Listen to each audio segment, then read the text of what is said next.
The year was 1913. For the past 2 years, the schools of the Western Conference, now known as the Big Ten, had blackballed the Notre Dame football team, refusing to play the small Catholic school from Indiana. In search of opponents for his team, newly hired football coach and athletic director Jesse Harper began writing letters. He sent out letters to a great number of schools that Notre Dame had not played before, including the U.S. Military Academy. Dear Sir, I have been elected Director of Athletics at Notre Dame University for next year, and as they have asked me to make out the football schedule, I am writing to see if it is possible to arrange a game with you for next fall.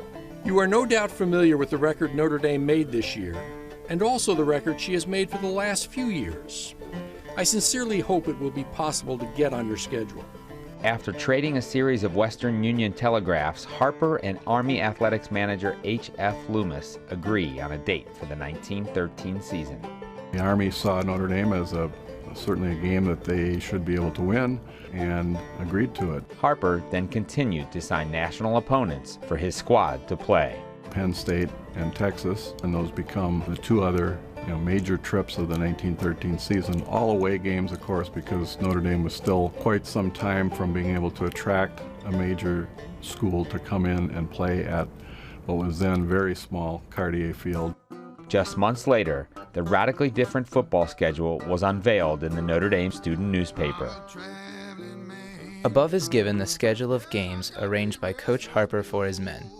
5 of the games are with teams the Gold and Blue has never met in football.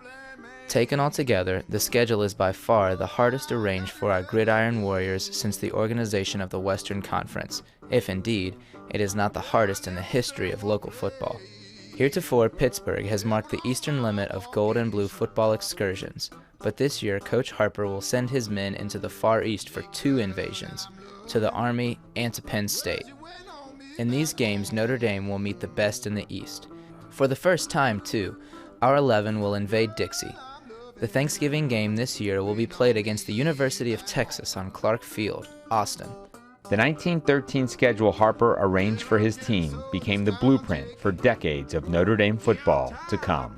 Without a doubt, that's the beginnings of Notre Dame's longtime national scheduling approach, a philosophy that said, we'll go anywhere and play anybody, which has continued to this day.